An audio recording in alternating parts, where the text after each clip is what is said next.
ഈശോമിശിഹായ്ക്ക് സ്തുതിയായിരിക്കട്ടെ. തെനാക്ക് വിഭൂതി തിരുനാൾ കഴിഞ്ഞു വരുന്ന വെള്ളിയാഴ്ച, അഥവാ തപസ് കാലത്തിലെ ആദ്യത്തെ വെള്ളിയാഴ്ച, മത്തായിയുടെ സുവിശേഷം 9-ാം അധ്യായം 14-15 വാക്യങ്ങൾ.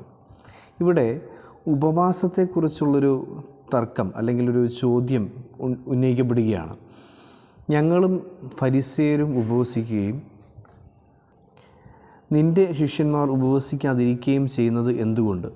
യോഹന്നാൻ്റെ ശിഷ്യന്മാർ യേശുവിൻ്റെ അടുത്ത് വന്ന് ചോദിക്കുകയാണ്. സ്നാപയോഹന്നാൻ്റെ ശിഷ്യന്മാർ യേശുവിൻ്റെ അടുത്ത് വന്ന് ചോദിക്കുന്ന ചോദ്യമാണിത്.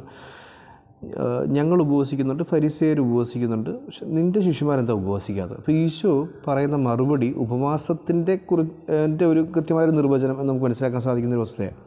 വാക്കിങ്ങനെയാണ്. ഈശോ അവരോട് പറയുകയാണ്, മണവാളൻ കൂടെയുള്ളപ്പോൾ മണവറത്തോഴർക്ക് ദുഃഖം ആചരിക്കാനാവുമോ? മണവാളൻ അവരിൽ നിന്നും അകറ്റപ്പെടുന്ന ദിവസങ്ങൾ വരും, അപ്പോൾ അവർ ഉപവസിക്കും. മണവാളൻ അവരിൽ നിന്നും അകറ്റപ്പെടുന്ന ദിവസങ്ങൾ വരും, അപ്പോൾ അവർ ഉപവസിക്കും. നമ്മൾ ഓർക്കേണ്ട ഒരു വസ്തുത, ഉപവാസം ഒരു ബോധ്യത്തിൽ നിന്നും ഉണ്ടാവേണ്ടതാണ്. ഉപവാസം ഒരു നിയമത്തിൽ നിന്നും ഉണ്ടാവേണ്ടതല്ല. നമ്മൾ ഉപവസിക്കുന്നത് നിയമത്തിൻ്റെ പശ്ചാത്തലത്തിലാണ്. അല്ലെങ്കിൽ തപസ്സാചരണം ആരംഭിച്ചു, ചാരം പൂശിയ ഒരു ചാരം പൂശിക്കൊണ്ട് ബുധനാഴ്ച നമ്മൾ ഉപവാസം ആരംഭിച്ചു. 40 നോമ്പ് ആചരിച്ച് ദുഃഖ വെള്ളിയാഴ്ച വരെ നമ്മൾ ഉപവസിക്കുകയാണ്.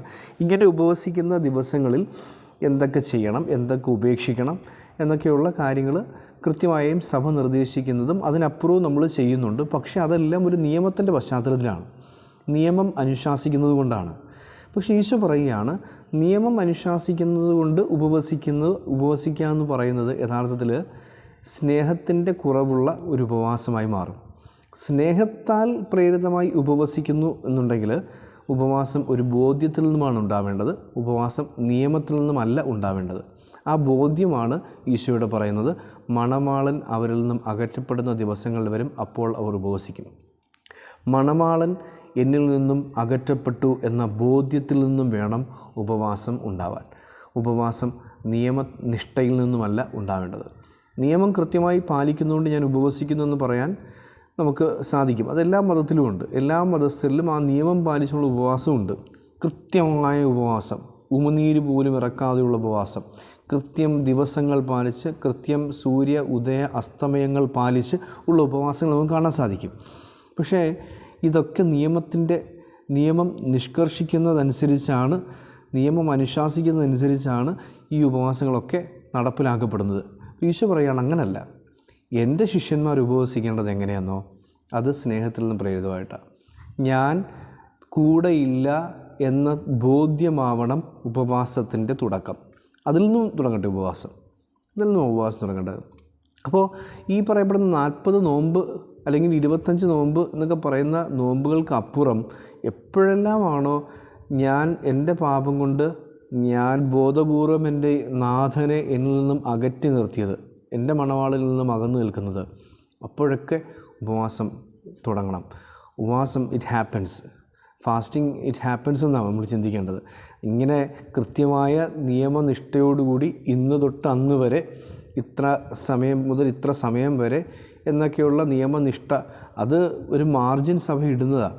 കാരണം അതുപോലും നമ്മൾ ചെയ്യത്തില്ല എന്ന ഒരു സാധ്യത നിലനിൽക്കുന്നതുകൊണ്ട് സഭ നമ്മളോട് ആവശ്യപ്പെടുന്നത്. പക്ഷേ നമ്മൾ ചെയ്യേണ്ടതാണ്, ഞാൻ ഏറ്റവും സ്നേഹിക്കുന്ന എൻ്റെ നാഥൻ എൻ്റെ ചില ചെയ്തികൾ കൊണ്ട്, എൻ്റെ ചില പാപങ്ങൾ കൊണ്ട് എന്നിൽ നിന്നും ഞാൻ തന്നെ അകറ്റി നിർത്തിയിരിക്കുക. കർത്താവ് കരുത്തില്ല, പക്ഷെ ഞാൻ തന്നെ അകറ്റി നിർത്തിയിരിക്കുക, ഒരു മറയിട്ടിരിക്കുക. അപ്പോൾ ഈ ബോധ്യമാണ് എന്നെ ഉപവാസത്തിലേക്ക് നയിക്കുന്നത്. അവനെൻ്റെ കൂടെയില്ല എന്നുള്ള എൻ്റെ ബോധ്യത്തിൽ നിന്നും എൻ്റെ ഊണും ഉറക്കവും സ്വാഭാവികമായി നഷ്ടമാകുന്നു. എനിക്ക് പിന്നെ ഉറങ്ങാൻ പറ്റുന്നില്ല, എനിക്ക് പിന്നെ ഉണ്ണാൻ പറ്റുന്നില്ല. ഈ ബോധ്യം, ഇതാണ് എന്നെ ഉപവാസത്തിലേക്ക് നയിക്കേണ്ടത്. നമ്മളിപ്പോൾ എന്താണെങ്കിലും ദിവസങ്ങളൊക്കെ അനുഷ്ഠിച്ചുകൊണ്ട് നമ്മൾ ഉപവസിക്കാൻ പ്രവേശിച്ചു കഴിഞ്ഞു. ഉപവാസം നമ്മൾക്ക് കുറേ തീരുമാനങ്ങൾ നമ്മൾ എടുത്തിട്ടുണ്ടാവും. അത് നമ്മളിങ്ങനെ പാലിച്ചുകൊണ്ടിരിക്കുകയാണ്. ഇന്ന് 2 ദിവസങ്ങളാകുന്നേ ഉള്ളൂ. ഇപ്പോൾ 3-ാം ദിവസത്തിലേക്ക് കിടക്കുമ്പോഴത്തേക്ക് യഥാർത്ഥത്തിൽ നമുക്ക് ഇതുവരെ നമ്മൾ പാലിച്ചു, ഇനി അങ്ങോട്ട് പാലിക്കണം എന്നൊക്കെയുള്ളൊരു ഊർജ്ജം നമ്മുടെ ഉള്ളിലുണ്ട്. പക്ഷേ അത് മോശമല്ല, അത് മോശമാണെന്ന് പറയുന്നില്ല.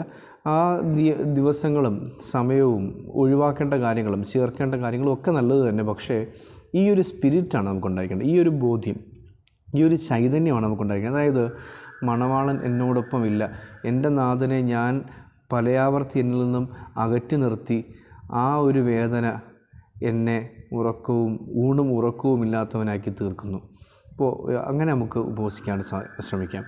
ആ ഒരു ബോധ്യം, മണവാളൻ അകന്നു എന്ന ബോധ്യമാണ് ഉപവാസത്തിൻ്റെ തുടക്കം. നിയമമല്ല, ബോധ്യമാണ് ഉപവാസത്തിന് നമ്മളെ പ്രേരിപ്പിക്കേണ്ടത്. ആ ബോധ്യത്തിൽ നമുക്ക് ഉപവസിക്കാൻ ശ്രമിക്കാം. ഈശോയെ ചേർത്ത് പിടിക്കാനുള്ള ഉപവാസം, ഈശോയിൽ നിന്നും എന്തെങ്കിലും നേടിയെടുക്കാനുള്ള ഉപവാസമല്ല, ഈശോയെ തന്നെ നേടിയെടുക്കാനുള്ള ഉപവാസം. അതാണ് ഈശോ ആഗ്രഹിക്കുന്നത്. കൃത്യമായൊരു ശരിയായൊരു ഉപവാസത്തിൻ്റെ ചൈതന്യത്തിൽ നമുക്ക് മുന്നേറാം. ദൈവം നമ്മെ അനുഗ്രഹിക്കട്ടെ.